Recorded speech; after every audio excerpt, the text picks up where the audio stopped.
52 minute उत्तरी से, 31 अंश 28 मिनट उत्तरीय अक्षांश, और इसका विस्तार जो है 7 अंश 36 मिनट है टोटल।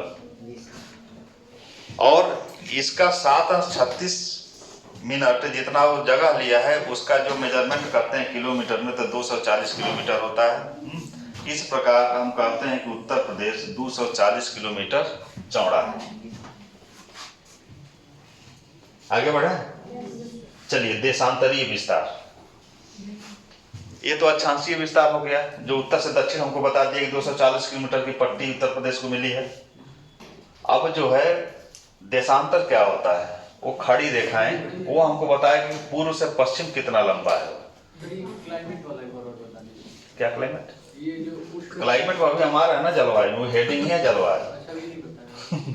वो तो पूछने के नाते हम बता दिए, मैं उस क्लाइमेट को अभी पूरा डिफाइन करूंगा।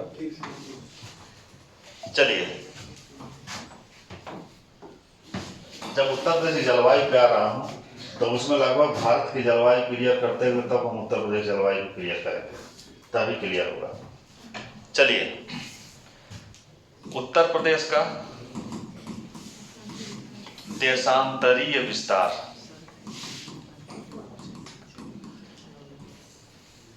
जो क्लास बीत गया है वो, और ये क्लास हो सकता है इसके आगे वाला क्लास 2 और ये 4 क्लास एकदम महत्वपूर्ण है। वो मेंस में हर क्वेश्चन के राइटिंग में इसकी जरूरत पड़ेगी। कंपटीशन में भी कि यूपी कमीशन बिना ऐसे क्वेश्चन पूछे उसके पेट का पानी पचता नहीं है। और कोई भी अधिकारी अगर जो क्लास में आया है तो यहीं से आप लोगों से पूछेगा उत्तर प्रदेश का राष्ट्रीय पुष्प क्या है, राष्ट्रीय पक्षी क्या है, जलीय जीव क्या है। अगर जलीय जीव तक पहुंच जाता है तब, वहां तक नहीं पहुंचेंगे। कुछ लोग नए नए जो अधिकारी अभी चुन के आएंगे तो ये पूछ सकते हैं कि अक्षांशीय विस्तार कितना है उत्तर प्रदेश का, या उत्तर प्रदेश कितने किलोमीटर उत्तर से दक्षिण चौड़ा है। बस ये सब चीजें जो जुबान पर आनी चाहिए, और तब जाके ये सब दिमाग में रहेगा जब हम आगे पढ़ते चले जाएंगे कि उत्तर प्रदेश इतना गरीब क्यों है, क्यों यहाँ पे समस्याग्रस्त माना जाता है इसको। ये सारी चीज़ों को तर्क के रूप में लिखेंगे। हमारी ये कंडीशन है, जनसंख्या में हम इतने में हैं और भूमि में इतने में हैं, और वो भी भूमि पे हमारे यहाँ जनसंख्या अधिक होने के नाते एक कृषि प्रधान प्रदेश माना जाता था, इसलिए यहाँ पे इंडस्ट्री का विकास नहीं हुआ। यही कारण है कि हमारे यहाँ से पलायन होता है, फिर समस्याएं अन्य प्रकार की बनी हुई हैं। तो हर जगह इस कोट करना पड़ेगा 2-2 लाइन। क्या कि जैसे यहाँ एग्रीकल्चर सबसे ज्यादा है, हाँ, उसी तरह ये डेवलप नहीं हुआ, लेकिन जो यूरोप में इंडस्ट्रियलाइजेशन हुआ था उसका मेन फैक्टर एग्रीकल्चर ही था। ठीक, बिना एग्रीकल्चर के औद्योगिक क्रांति हुई नहीं सकती। सिंधु घाटी सभ्यता में औद्योगिक क्रांति हुई, एकदम हुई थी। ट्रेड बताता है कि आपके यहाँ औद्योगिक क्रांति हुई है। जब हम वस्तुओं को लेकर दूसरे देश में बेचने के लिए जा रहे हैं, इसका मतलब कि हमारे यहाँ औद्योगिक क्रांति हुई है। अब औद्योगिक क्रांति का स्वरूप अलग हो सकता है, लेकिन थी औद्योगिक क्रांति, तभी हमारे यहाँ से वस्तुएं जा रही थी विदेश, केवल एग्रीकल्चर वस्तुएं नहीं जा रही थी। ये बताइए, उस समय जिसकी जरूरत है, मिट्टी के बर्तन की जरूरत है, तो हम मिट्टी के बर्तन अधिक बना रहे हैं ना। उस समय ईंट की जरूरत है, तो ईंट हम जो है जंगल साफ करके लकड़ी से ईंट पका रहे हैं। तो उस समय का स्वरूप अलग है, और आज का स्वरूप जो औद्योगिक क्रांति 16वीं शताब्दी में आई उसका स्वरूप अलग था। ये उसके अपेक्षा थोड़ा सिस्टमेटिक आ गई, क्योंकि यहाँ पे आविष्कार पहले, औद्योगिक क्रांति के पहले क्या होता है, पुनर्जागरण के बाद क्या होता है, आविष्कार के बाद उस आविष्कारों का जो सबसे अधिक लाभ उठाता है ब्रिटेन, और ब्रिटेन सबसे पहले औद्योगिक क्रांति कर लिया। और जो औद्योगिक क्रांति आया तो प्रबोधन का युग आ गया। प्रबोधन क्या है, जो पुनर्जागरणकालीन विचार है उसी का एक सोफिस्टिकेटेड रूप है कि कैसा होना चाहिए। जैसे जब हम लोग इथिक्स पढ़ेंगे तो इथिक्स किसका विज्ञान है, क्या है का विज्ञान नहीं है। वो कहता है कि क्या होना चाहिए।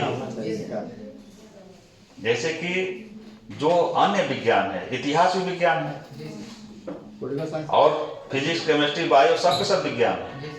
वो कहते हैं कि क्या है, कोई विज्ञान यही कहता है कि क्या है, लेकिन एथिक्स कहता है क्या होना चाहिए, एक कदम आगे बढ़ जाता है। वो मोरल समाज के निर्माण की बात करता है और ये कहता है कि इस जो समाज निर्मित है इसकी जो है अधिकतम आनंद के लिए क्या होना चाहिए। ये बताइए, समाज में भ्रष्टाचार होना चाहिए? नहीं होना चाहिए।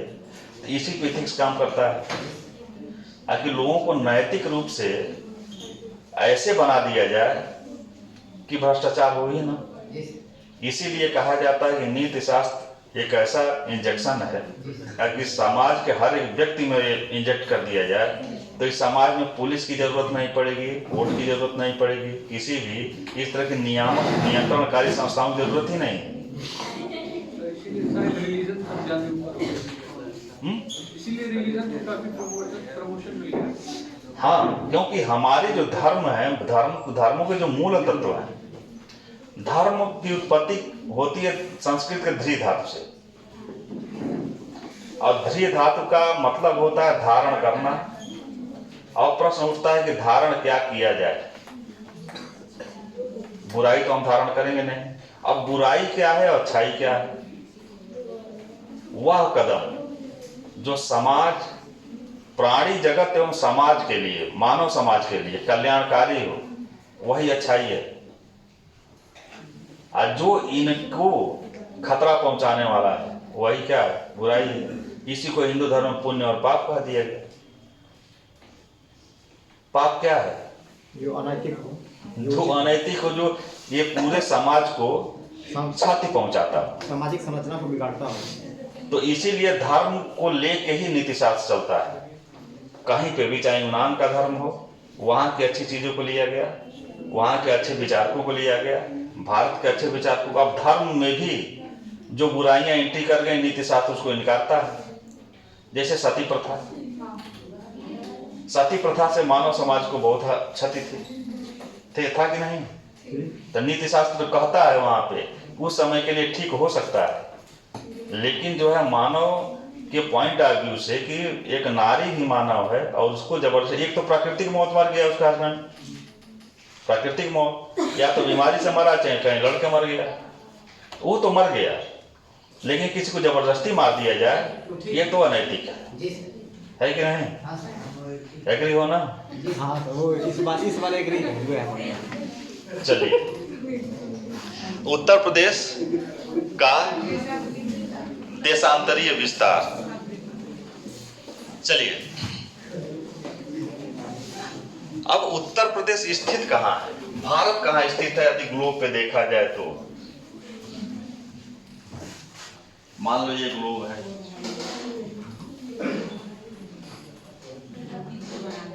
ये पश्चिम है और ये पूरब है। ग्रीनविच मीन टाइम है 01, यहीं से हमारे समय का क्या समय का निर्धारण होता है। तो उससे हम पूरब है कि पश्चिम है? इससे पूरब है। तो जब भारत ही पूरब है तो उत्तर प्रदेश कहाँ होगा? वो भी पूरब ही होगा। तो सीधी सी बात है कि उत्तर प्रदेश 77 अंश 30 मिनट पूर्वी देशांतर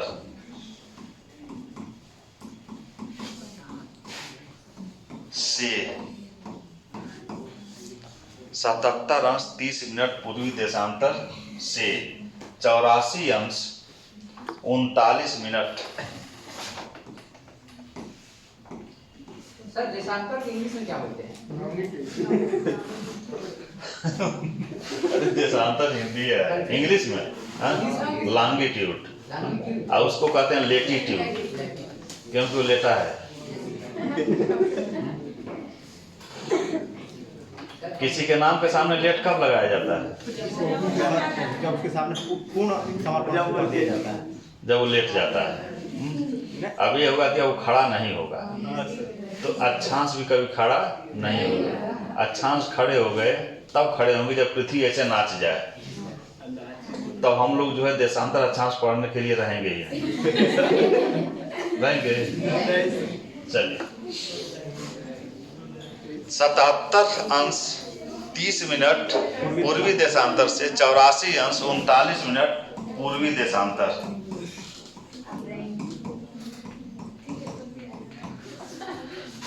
के बीच स्थित है। इस प्रकार एकदम कायदे से लिखो कि पढ़ने में आनंद आएगा। इस प्रकार उत्तर प्रदेश का देशांतरीय विस्तार, इस प्रकार उत्तर प्रदेश का देशांतरीय विस्तार, इस प्रकार उत्तर प्रदेश का देशांतरीय विस्तार 7 अंश 9 मिनट है। 7 अंश 9 मिनट है, जिसका जो 650 किलोमीटर है।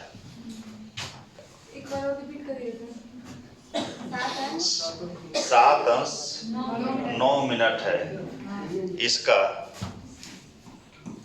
या इसकी या जिसकी, कुछ भी लिखो, इसका, इसकी, जिसकी, जिसकी इसका लिखा जाए लंबाई 650 किलोमीटर है। चौड़ाई कितनी है उत्तर से दक्षिण, और लंबाई कितनी होगी जिसकी पूर्व से पश्चिम लंबाई, ये लिखना है, जिसकी पूर्व से पश्चिम लंबाई 650 किलोमीटर है। 650 किलोमीटर है। ए पीछे बैठ के तुम बात कर रहे हो, कुछ क्रिएटिव काम कर रहे हो। लिखना तो क्रिएटिव काम में आता है, लेकिन बैठ के बतियाना। हाँ? मथुरा से हाँ ये कहो तो ठीक है, सहारनपुर से बलिया तक।